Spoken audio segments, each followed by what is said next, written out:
Halo teman-teman, hindarilah judi dan semua bentuk judi termasuk judi online. Sebab judi hanya akan membawa sengsara dan derita. Jika kalian melihat komentar spam bot seperti ini, mohon bantuannya untuk melaporkan komentar ini dengan cara seperti ini.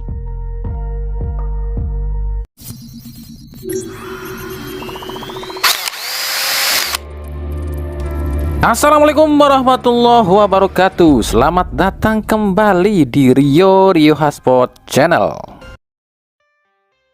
Lanjut, beberapa waktu yang lalu Simon Tahamata dalam sebuah wawancara di media Belanda mengatakan liga itu adalah nyawa sepak bola. Hati-hati Om Simon, federasi kita itu anti kritik loh soal liga. Mereka mah nggak mau tahu, nggak pernah nerima yang namanya ada yang mengkritik liga. Apalagi usai ada pernyataan PSSI cuma fokus sama timnas bukan liga.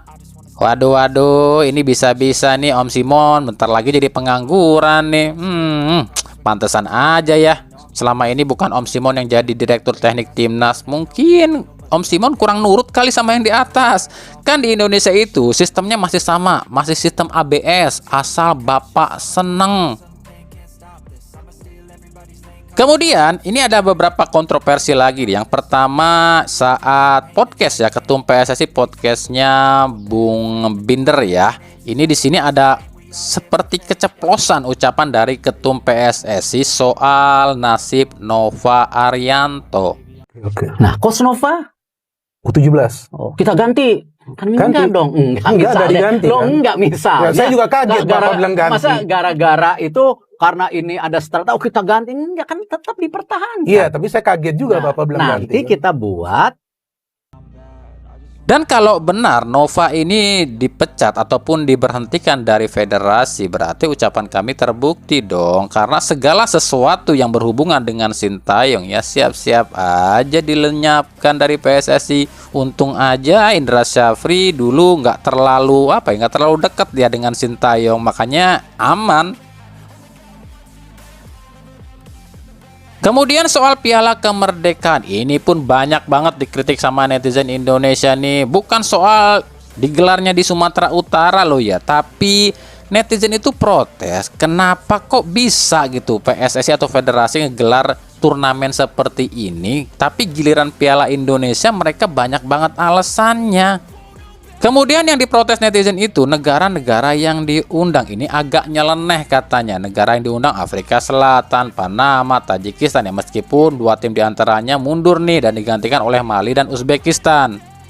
Banyak warganet yang mengatakan, lah ini kan judulnya Piala Kemerdekaan. Lah kenapa bukan negara-negara seperti Jepang, Belanda, dan Portugal yang diundang? Kan 3 negara itu yang pernah menjajah Indonesia. Kalau 3 negara itu yang diundang, kan ini turnamen akan lebih kerasa nih kemerdekaannya. Ya kalau soal kenapa bukan Jepang, Belanda, atau Portugal yang diundang, itu jawabannya simple. Yang pertama, 3 negara ini pun ya belum tentu mau juga ikutan ajang ini. Yang kedua ya karena 3 negara ini tuh kalau diundang, ya apa bisa timnas Indonesia ngalahin mereka? Ya malulah federasi nantinya. Masa udah bikin acara, tuan rumahnya babak belur, dihajar habis-habisan sama tim tamunya. Apa kata dunia? Sesimpel itu sebenarnya alasannya. Karena kan di Indonesia itu, di federasi saat ini, segala sesuatu itu yang penting digelar, bukan menggelar yang penting-penting.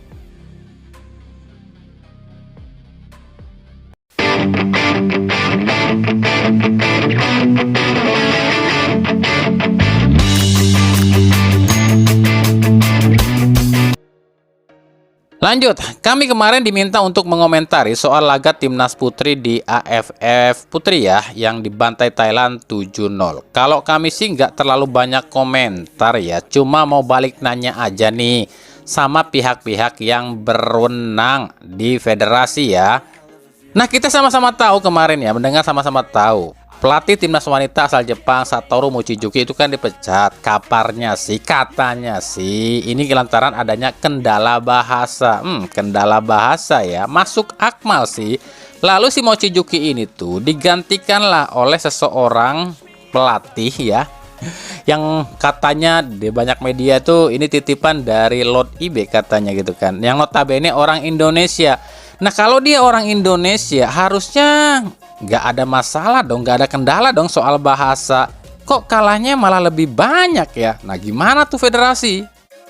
Apakah nantinya akan ada alasan seperti ini? Ini karena 3 pemain inti kita nggak bisa ikut gitu. Atau mungkin alasan seperti ini karena kita kan kekurangan pemain diasporanya. Itu alasannya. Atau mungkin ada kata-kata yang sudah biasa dipakai nih sama federasi kita. Apa sih kata-katanya? Kata-katanya seperti ini. Ya, Coach Joko kan persiapannya mepet. Wajar kalau kita kalah juga. Atau mungkin alasannya seperti ini nih. Ini kan proses peralihan dari gaya main Coach Mochi ke Coach Joko. Gitu. Buat timnas kok main-main. Ya itu cuma itu komentar kami buat timnas wanita.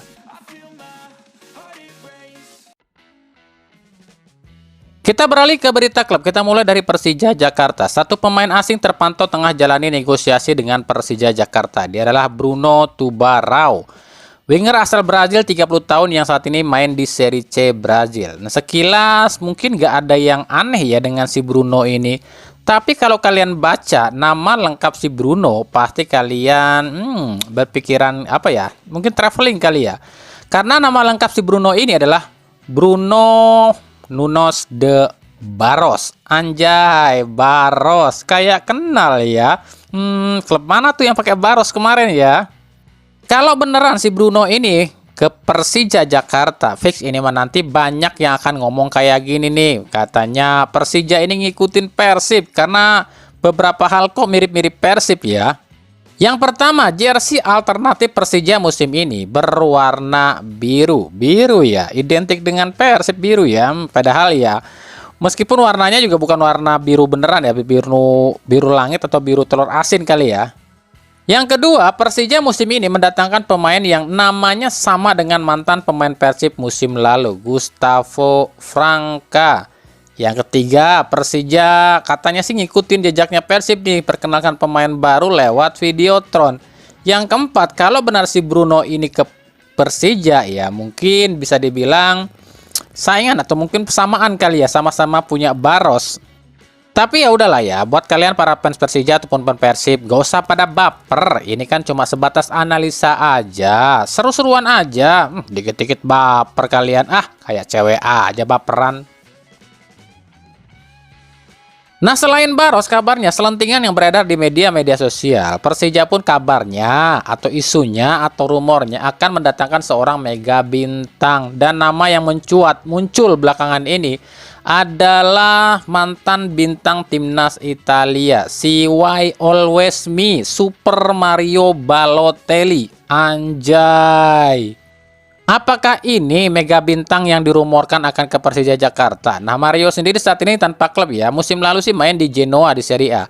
Apakah Super Mario ini akan bermain di Liga Konoha ya? Kita nggak tahu juga. Tapi harganya memang udah turun jauh ya. Saat ini Mario ini cuman berharga 6,95 miliar aja.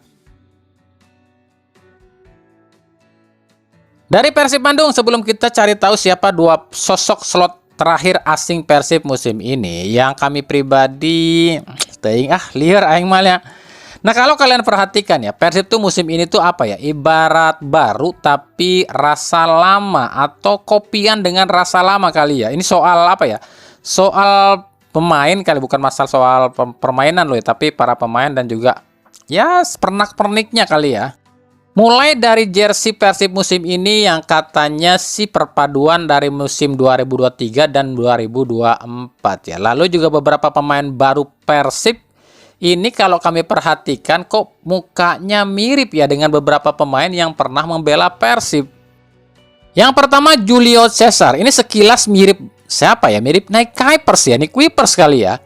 Yang kedua itu Luciano Guaicochea. Kalau kami ngelihat si Luciano ini kok malah kami ngelihat mirip sama Nasser Al-Seba ya. Yang ketiga itu Ramon Tanque. Ini mukanya sedikit mirip sama Ciro Alves, tapi gaya mainnya dan badannya malah mirip David da Silva ya. Yang keempat itu William Barros. Ini kalau kalian perhatikan mirip-mirip ya sama siapa ya? Bruno Catanhede kali ya. Yang kelima ini Patricio Matricardi. Kalau kami lihat-lihat malah mirip Tirondel Pino ya. Nah, gimana? Ada lagi nggak nih pemain Persib musim ini yang mirip dengan mantan pemain Persib? Silahkan komentarnya ya. Oke, Kita bicara soal siapa sih dua sosok asing terakhir Persib kemarin, kita coba cari kisi-kisinya, dan itu baru sebatas apa ya, sedikit info aja.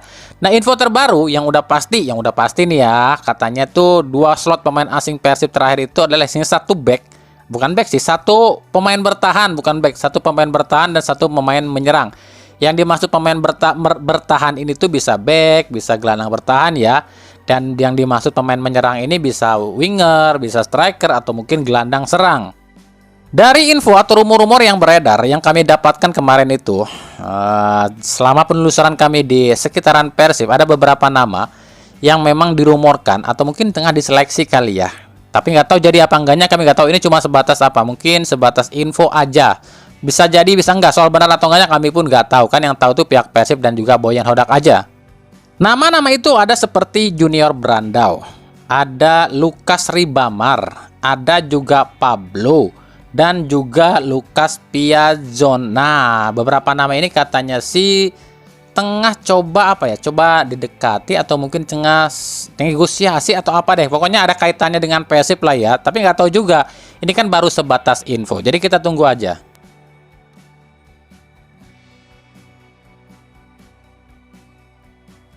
PSM Makassar resmi meluncing jersey untuk musim ini, dan ini plot twist banget ya. PSM ternyata berhasil disponsori oleh aparel Adidas. Ya, kalau ini sih kami pribadi no comment loh ya. Meskipun banyak yang bilang katanya ini jersey nomor 3-nya Adidas ya. Walaupun jersey nomor 3 Adidas, tetaplah Adidas. Buat kami tetaplah Adidas itu keren ya.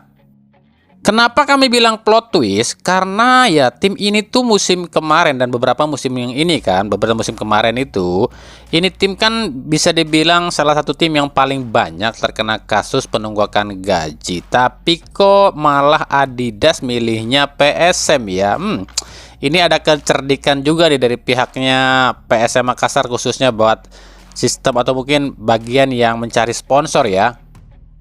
By the way, PSM Makassar akan tambah amunisi asing nih. Yang terbaru ada nama Jekes Temopele. Ini striker asal Kongo, 27 tahun, 187 cm, yang saat ini main di Liga Bahrain.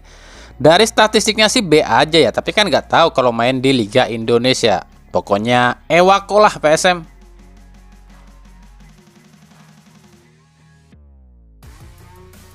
Dari Semen Padang nih, belum juga dimulai laga Persib lawan Semen Padang. Ini mertuanya Arahan langsung aja bikin status ancaman bos. Ini buat federasi dan wasit cuy. Sekilas sih sebenarnya nggak ada yang salah ya dengan statement ataupun postingan seperti ini. Tapi apa jadinya kalau postingan seperti ini disalahartikan oleh sebagian netizen kita? Karena mungkin aja ada sebagian netizen kita mikirnya kayak gini kalau baca postingan ini. Waduh, ini Semen Padang udah ancam wasit aja nih. Pasti menang nih Semen Padang lawan Persib. Kan wasitnya diancam duluan. Nah, pasti ada dong yang mikir kayak gitu. Makanya kita akan coba lebih teliti dan saksikan dan amatilah laga Persib lawan Semen Padang. Kalau Semen Padang bisa menang di laga ini dengan sejumlah kontroversi wasit, dan ini orang nggak berkomentar apapun, nggak bikin status apapun, fix ini berarti status seperti ini ancaman ya buat wasit agar SFC atau mungkin Semen Padang menang. Makanya kalau buat kami ya, buat orang-orang petinggi klub atau mungkin petinggi federasi, jangan terlalu kebanyakan sosmed atau terlalu sosmedia lah. Karena ya salah satu contoh nih postingan-postingan seperti ini. Postingan seperti ini kalau yang nulis ini seorang para petinggi klub kan akan menjadi buah si malakama. Di satu sisi bagus memang buat mengingatkan dan nyentil federasi dan wasit. Tapi ya kita tahulah di Indonesia itu mafianya udah akut. Apa hubungannya mafianya sudah akut dengan postingan seperti ini? Ini para wasit yang lihat postingan seperti ini atau mungkin dikasih tahu sama orang-orang yang mengatur wasit, mungkin mereka udah ketar-ketir. Bukan ketar-ketir mereka takut untuk berbuat salah, bukan, tapi mungkin dalam pikiran mereka ketar-ketir yang tadinya mengaturnya anu ya, tapi tiba-tiba membaca postingan ini akan berpikir seperti ini. Waduh, gawat nih kalau postingan seperti ini nih. Kalau kita nggak bisa menangin Semen Padang, kita pasti dilaporin nih sama bosnya Semen Padang. Kan gitu jatuhnya. Dan akhirnya apa, ngerugiin tim yang lain juga. Nah, gimana komentar kalian?